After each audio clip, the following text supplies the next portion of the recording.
Assalamualaikum warahmatullahi wabarakatuh.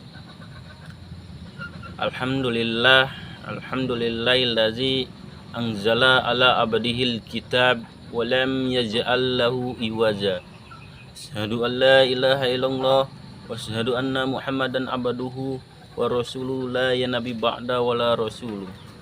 Asyhadu an la ilaha illallah Wassadu anna Muhammad Rasulullah. Allahumma sholli ala Sayyidina Muhammad wa ala ali Sayyidina Muhammad.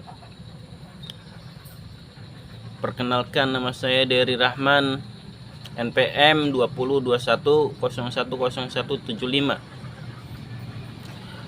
Prodi Hukum Keluarga Islam Fakultas Syariah UIN Raden Intan Lampung.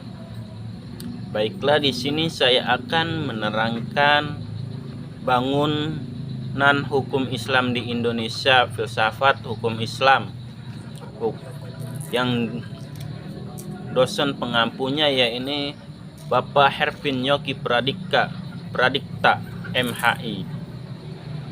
Baiklah, langsung saja saya define law dan man model law sebagai teori hukum. Hukum Islam dikategorikan sebagai define law karena aturan-aturan yang ada di dalamnya dibuat langsung oleh Tuhan untuk mengatur kehidupan manusia di dunia. Bila kita perhatikan pengertian di atas, betul-betul menempatkan hukum Islam sebagai entitas yang murni, bersifat top down dan melepaskan aspek-aspek historis sosiologisnya.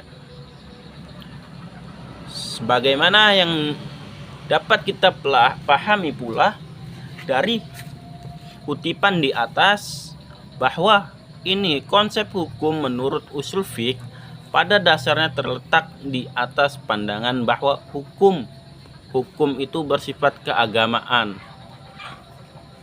Sejak periode paling awal sejarah Islam, hukum telah dipandang sebagai keluar dan merupakan bagian dari syariah. Adapun syariat sebagaimana telah dijelaskan adalah pola tingkah laku manusia yang diatur oleh Allah Subhanahu wa taala. Konsep hukum seperti itu sejalan dengan pandangan bahwa hukum itu harus bersumber langsung atau tidak bahwa dari wahyu Tuhan, yaitu Al-Quran dan penjelasannya dari Nabi Muhammad SAW yang disebut As-Sunnah.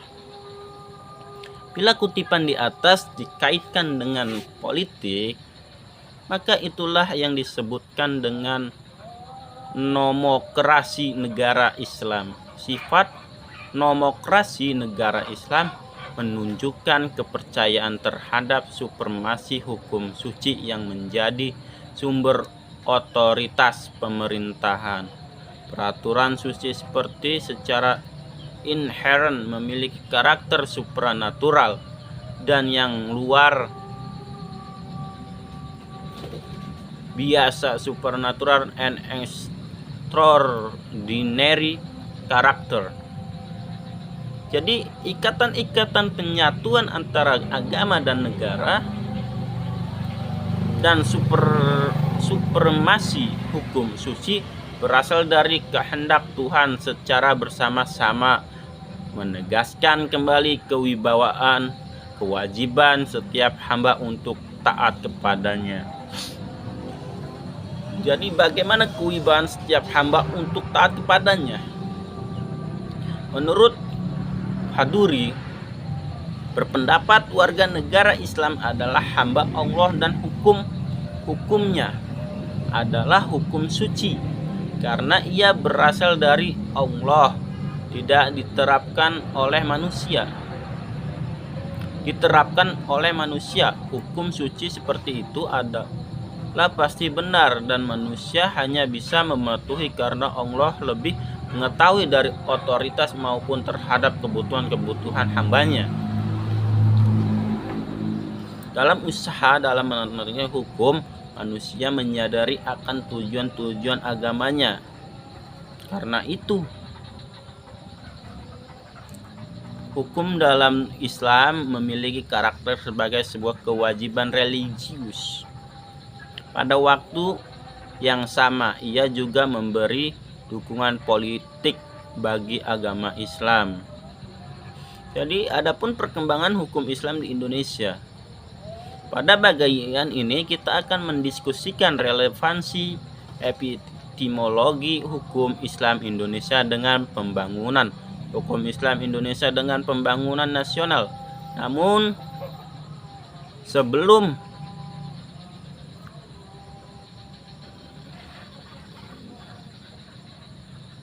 kita lebih jauh membahas personal tersebut, terlebih dahulu sebaiknya mengetahui apa yang dimaksud dengan hukum nasional, mengapa kita membutuhkan hukum nasional, dan bagaimana caranya kita mewujudkan hukum nasional tersebut.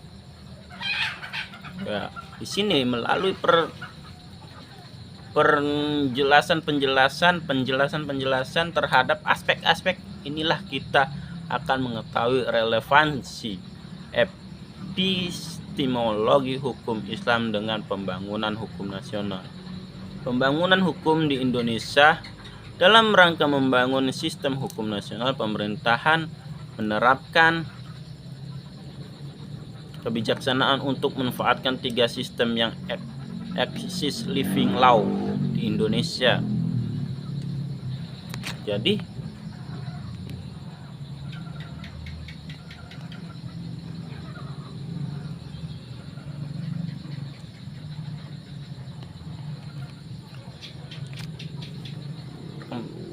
tatanan hukum nasional Indonesia harus mengandung ciri-ciri: 1. Berwawasan kebangsaan dan berwawasan Nusantara. 2. Mampu mengakomodasikan kesadaran hukum kelompok etnis, kedaerahan, dan keyakinan agama. 3. Sejauh mungkin berbentuk tertulis dan terunifikasi, bersifat rasional yang mencakup rasional, efisiensi, rasionalitas, kewajaran rasional, kaidah, dan nilai. 5. Responsif terhadap perkembangan aspirasi dan ekspektasi masyarakat. Jadi, perkembangan hukum Islam di Indonesia berdasarkan penjelasan di atas tampak sekali dalam hal penetapan kebijakan hukum di Indonesia. Pemerintah telah menjadikan hukum Islam sebagai bagian dari hukum nasional. Kondisi seperti ini tidak semata-mata terjadi di Indonesia, tetapi terjadi pula di negara berpenduduk Muslim, baik yang memiliki konstitusi Islam maupun yang tidak memilikinya. Baiklah, mungkin cukup sekian dari saya. Billahi taufiq wal hidayah. Wassalamualaikum warahmatullahi wabarakatuh.